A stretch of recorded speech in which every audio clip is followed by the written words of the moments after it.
To imagine Venezuela is to imagine oil, you know. The two are intertwined in the modern consciousness, a nation defined by the vast subterranean wealth that has shaped its destiny for over a century.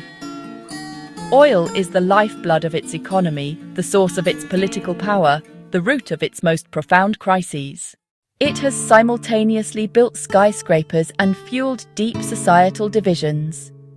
Therefore, to contemplate a Venezuela with zero oil is to engage in a radical act of imagination. It forces us to strip away the country's dominant feature and ask, what remains when the defining resource is gone?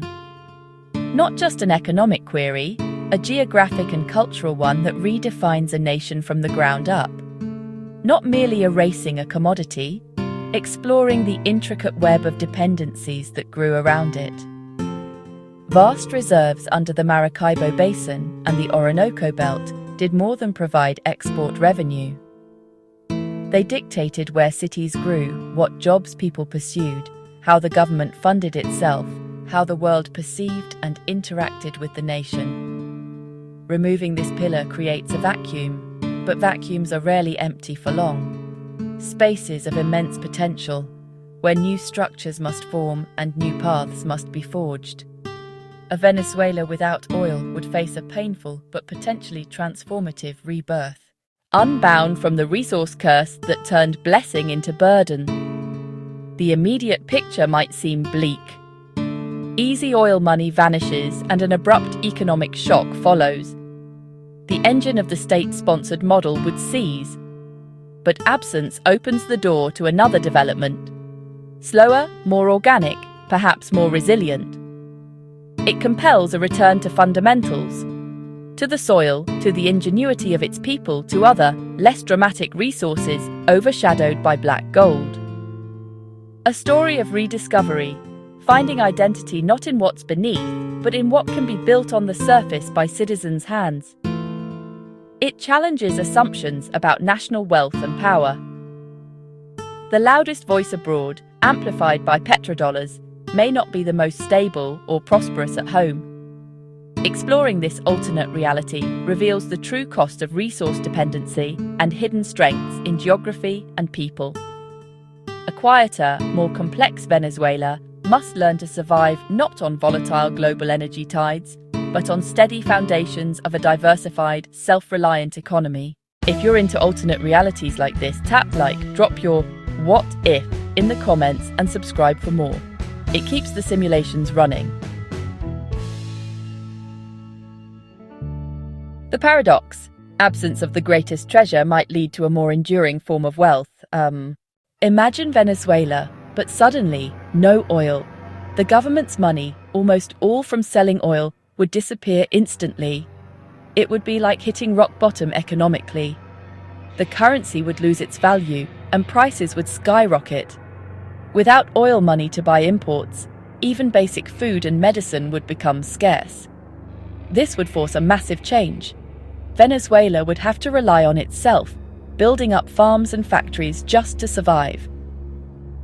Practical skills like farming and building would become the new wealth in a country forced to look inward. The disappearance of the oil industry would trigger a seismic shift in Venezuela's labor market and cities. A massive wave of unemployment among skilled workers would follow. Caracas's gleaming office towers would stand as hollow monuments, its economy contracting sharply. This urban decay would fuel a reverse migration. People would leave cities for new frontiers of opportunity in farming and local trade, redrawing the nation's demographic map. Without the immense wealth from oil, the very fabric of Venezuelan society would be rewoven. The social programs and subsidies funded by oil exports would cease to exist. This would create immense hardship, but also dissolve a key mechanism of state dependency. Daily life would become far more community-oriented. Neighbours and extended families would collaborate to maintain local infrastructure and manage shared resources. This forced self-reliance could foster a stronger sense of civic identity, rebuilding trust from the bottom up. In Venezuela, control of oil has always meant control of the state. But an oilless Venezuela would dismantle this entire political model. A government with no petrodollars would be a far weaker entity. This power vacuum would lead to political decentralization. Regional and local leaders would be forced to become fiscally autonomous, generating their own revenue. This makes them far more accountable to their local populations, making politics more pragmatic and focused on genuine public support. However, the ultimate prize would be smaller. No single faction could easily capture a resource capable of funding an entire state apparatus. Over time, this could force political actors to build broader coalitions and rely on the rule of law rather than on the control of a single commodity. The political compass would have to reorient itself toward creating a stable environment for diverse economic activities, a far more complex and demanding task than simply managing an oil pump. Section 6. The Human Scale. A Family's Story in an Oilless World. Consider the Rojas family in a small coastal mountain town in Aragua. In the Venezuela we know, Ricardo might have worked on the oil rigs of Lake Maracaibo. He would send money home and be a distant figure for months at a time. Javier might have dreamed of studying petroleum engineering in Caracas, hoping for a job at PDVSA. Their fortunes would rise and fall with the global price of oil. A number on a screen far away. That number decided whether they could fix their roof or send Eleanor to a better school. Their lives tied to a resource they never saw. Now imagine the same family in a Venezuela without oil. Ricardo is a fisherman, like his father, like his grandfather.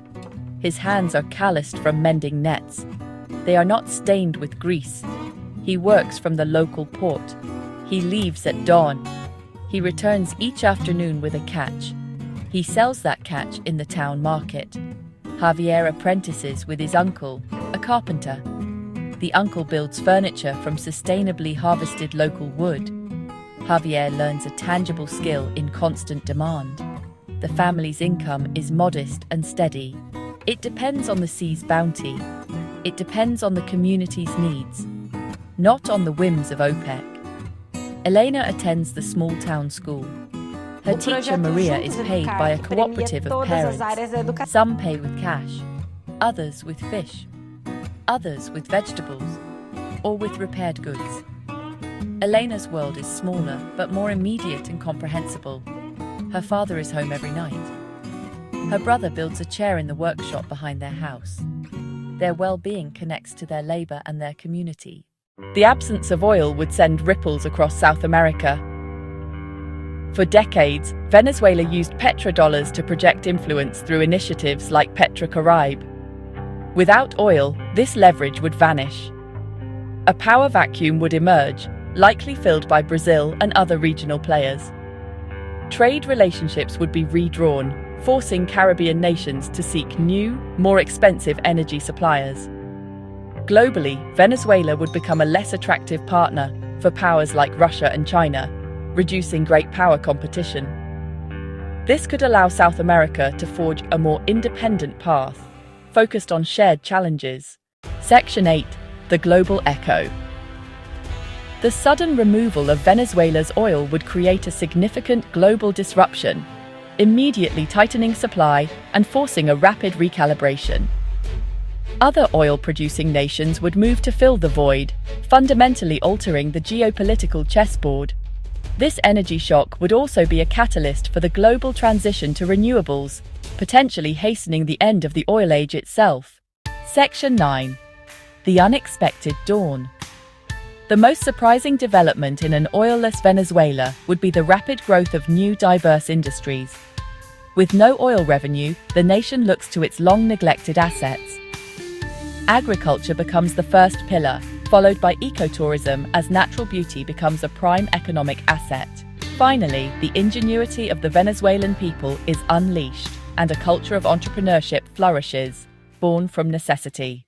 This diversification is bottom-up. Millions of individuals making rational choices in a new reality.